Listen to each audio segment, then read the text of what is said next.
आपण जानिले आश्चर्य होइजिबे आजि ठारू जणे चा पान खाइबा छाड़ीदेले भी कोटिपति होइजिबो। दिनकु मात्र 20 टंका बा मासकु 600 टंका संचय करी ठीक जगह निवेश कले 30 वर्ष परे पाखापाखि 1.5 कोटी टंकार मालिक होई परिबो। कारण दीर्घमियादी निवेश क्षेत्र में अनेक म्यूचुअल फंड वार्षिक पाखापाखि 20% हार रे बढ़ी आसुची। सिस्टमेटिक इन्वेस्टमेंट प्लान बा एसआईपी कैलकुलेटर रे यही हिसाब को देखंतु।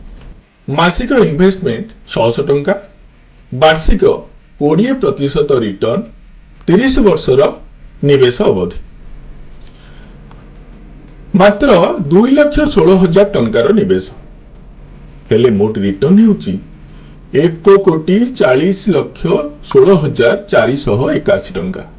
यहाँ को कहती पावर ऑफ कंपाउंडिंग, जहाँ को साधारण भावे आमे विश्वास करि पारुना। जदि मासकु आपण 1,000 टंकार निवेश करिथान्ते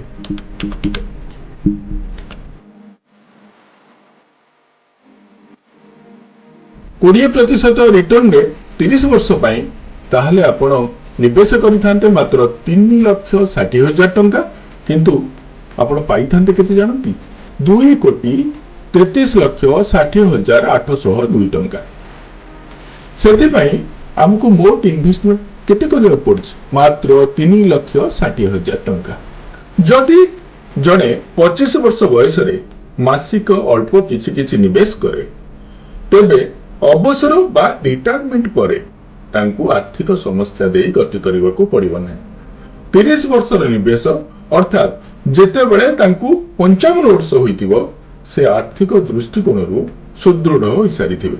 तेणु सबु बेले कम बयसरू संचय और निवेश अधिक लाभ देइथाय।